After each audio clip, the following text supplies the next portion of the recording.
Esto de prevenir secuelas durante la etapa aguda es un tema que a mí me encantó. No creyeron en esto al principio algunos profesores en mi país y con el tiempo insistí, creía en esta idea y creo que finalmente fue de alguna forma aceptada. Entonces lo que quiero transmitir también un poco a la gente joven es que luche por lo que cree y que ponga mucho esfuerzo, creatividad. Y si le gusta hacer esto de quemados, más aquellos que están en la cirugía, lo hagan. Y que la atención del quemado no es solamente bañar, curar, bañar, cada tanto injertar a un paciente. Esa era la idea que otros que no hacían quemados nos decían a los que sí habíamos elegido este camino. Si te la pasás bañando pacientes, curando, cada tanto injertando alguno. Y la verdad es que no es así. Con el tiempo, los pacientes que antes no sobrevivían, gracias a los avances y la precocidad de la que nos habla este congreso también, han sobrevivido muchos de estos pacientes que antes no lo hacían. Con lo cual nos generan un desafío los que somos cirujanos plásticos a que vamos a tener más dificultades que solucionarle a los pacientes. Luego del tratamiento quirúrgico, entonces, kinesiología, ferulaje, presoterapia y tiempo después, por ahí, cirugía reconstructiva. Y esto lleva mucho dolor al paciente en general. Hoy veíamos a Natalia, que nos hablaba de todo lo que significaba este proceso de curación de alguna forma. Y a lo largo del tiempo, aprendiendo de muchos cirujanos y especialistas, que les preguntaba cuál es el momento ideal para realizar la reparación de una secuela funcional por una quemadura. Y yo escuché muchas cosas, algunos que decían, bueno, cuando el paciente crezca, y me parecía que era como patear para adelante una necesidad del paciente que no se tenía en cuenta, ¿no? Una vez que disminuye la congestión de las cicatrices en el área, esa más o menos yo la defendí durante mucho tiempo porque la escuché. Y otra en el momento en que se evidencian, que me parecía lo más lógico. Cuando se evidencia una secuela, bueno, repararla, ¿no? ¿Y por qué no antes? ¿Se puede reparar una secuela antes de que se produzca? Bueno, la quemadura genera alteraciones estructurales en la piel, es decir, que transforma una piel sana en una cicatriz. Entonces cambia el aspecto y cambia la elasticidad. El cambio de aspecto lleva a trastornos estéticos y el cambio de elasticidad, la reducción, lleva a trastornos funcionales en general, ¿no? El distinto aspecto tiene que ver con la profundidad. Las quemaduras más superficiales dejan por ahí una mácula, pero no cambia demasiado el aspecto ni la estética. En cambio, la elasticidad tiene que ver con la profundidad y la localización. Entonces, fíjense, este paciente que tuvo una quemadura profunda en la axila, cambió la elasticidad, un trastorno funcional. Este paciente lo atendí yo y me pareció un espanto. O sea, lo siento como un fracaso y cada vez que me pasa esto, digo, algo falla. O sea, no soy tan especialista en quemado porque una axila afectada sé que es difícil, más en un chico, pero ya llevaré tantas axilas que no debería pasarme. Entonces, esto de empezar a pensar durante el tratamiento agudo, esto de la epitelización espontánea, de la cobertura definitiva con criterio estético y funcional, pensarlo y decir, ¿por qué no?, que sea parte del tratamiento de las secuelas. Entonces debemos entender, y yo trato de entender que nuestro proceder, o sea, lo que yo decida, si hago un injerto de mala calidad, en pedacitos chiquitos en una cara, eso va a repercutir directamente en la calidad de vida de nuestros pacientes, como vimos hoy a la mañana en el debate un poco que tuvo Linda con las pacientes. O sea que es tan importante lo que hacemos nosotros y que lo hagamos bien.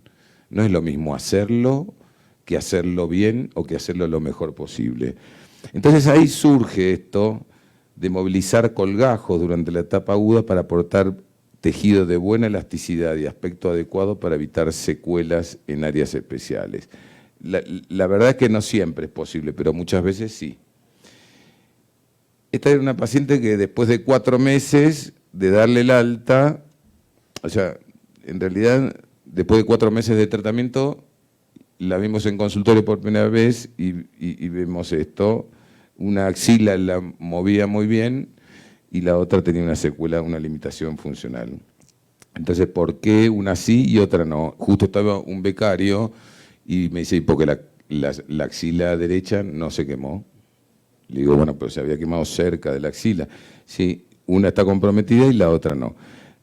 Y ahí vemos cómo en esa zona, tanto en el hueco axilar como en el pilar posterior y el anterior, no está comprometido. Vamos 4 meses antes y nos vamos a dar cuenta de que sí había estado comprometido, que era muy parecida entre una y otra, y esto tiene que ver con un estudio, digamos, de una intervención en un paciente, un intrasujeto, aplicar una terapéutica en un lado y otra en el otro, que tiene un grado de evidencia científica importante, y un colgajo hecho de cara posterior del brazo, de tal forma, y está diferido para que llegue a cubrir incluso el pilar anterior de la axila.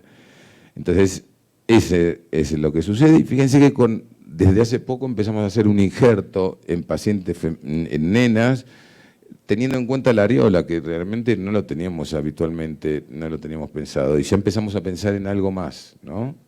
Y que cubriera, elegir una buena porción de injerto para cubrir la mama, y hacerlo simétrico. Entonces, esto es de los desafíos del intento y de tratar de hacerlo cada vez mejor, me parece que es sumamente importante. Del otro lado hicimos la reparación convencional, un colgajo parecido, pero ya más en isla. Un paciente con una retracción, miren, estoy hablando de secuelas en una etapa aguda, ¿no? Este chico no queda duda de que va a ser una retracción cervical y ya la puedo adelantar. Entonces, pensando incluso antes de resecar totalmente la escara del cuello, ya estoy preparando un colgajo supraclavicular, que ahí lo vemos, y cómo se desplaza hacia el cuello posteriormente. Entonces estoy desplazando piel sana y de buena calidad para evitar la secuela funcional posterior, que es lo que mejor o peor podemos lograr teniendo en cuenta el crecimiento futuro del chico.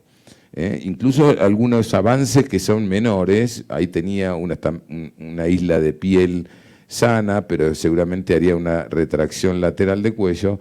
Entonces avanzamos, liberamos y despegamos esa pastilla de piel sana y lo avanzamos. No solamente en una etapa solamente, sino que en una etapa posterior lo volvimos a hacer para lograr un punto neutro de pivot. Y así en todos los lugares que se nos ocurre que podamos. Esto empieza a tener algún sentido más de creatividad, de tratar de reducir las secuelas, las zonas a injertar, incluso en zonas como esta, en la cara anterior del cuerpo del pene, como esa retracción que futuro podría llegar a tener sería dolorosa, invalidante. Y ahí hicimos un colgajo de piel escrotal para cubrir el dorso y evitar esa secuela funcional. Cosas más avanzadas como exposición de calota, que escoplamos y llegamos a una buena vascularización y realizar colgajos, tal vez inventados con la lógica tradicional, de llevar a generar piel en la línea de pilosa anterior, de implantación pilosa anterior, en una nena que si no de otra forma parecería un nene viejito, ¿no? Que en general parecen peladitos. Bueno, llevarla es tan importante funcional como psicológicamente para estos pacientes, ¿no? Y que puedan entenderse que son nenas.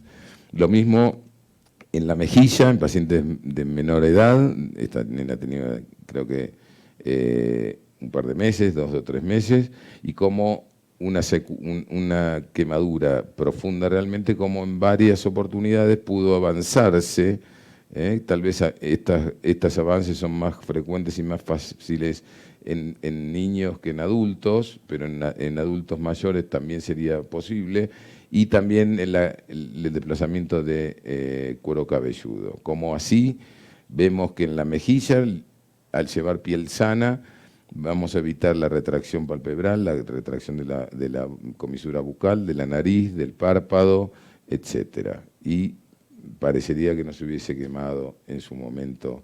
Y en pacientes críticos, que uno dice, no tengo mucho, como vemos que esta es una de las nenas que les comentaba recién que tenemos en este momento, donde hay amputación de dedos, o sea, tenemos muy poca zona dadora para utilizar, sin embargo están sobreviviendo con piel cadavérica.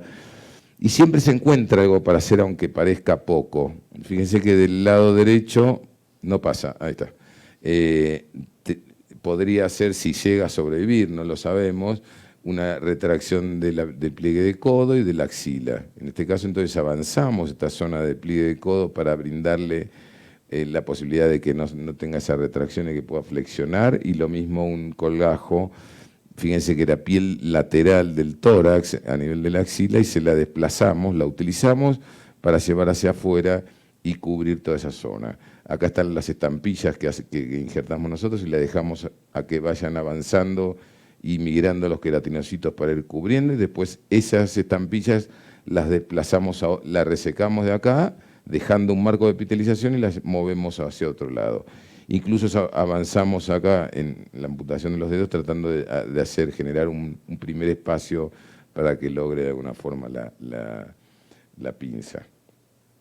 Bueno, como conclusiones, debemos entender que las quemaduras críticas, como muchas otras enfermedades, resultan un gran desafío para el cirujano plástico tratante, que no se trata nada más que de limpiar, bañar, injertar al paciente quemado, que debemos trabajar en un equipo interdisciplinario y multidisciplinario, compartiendo ideas y decisiones.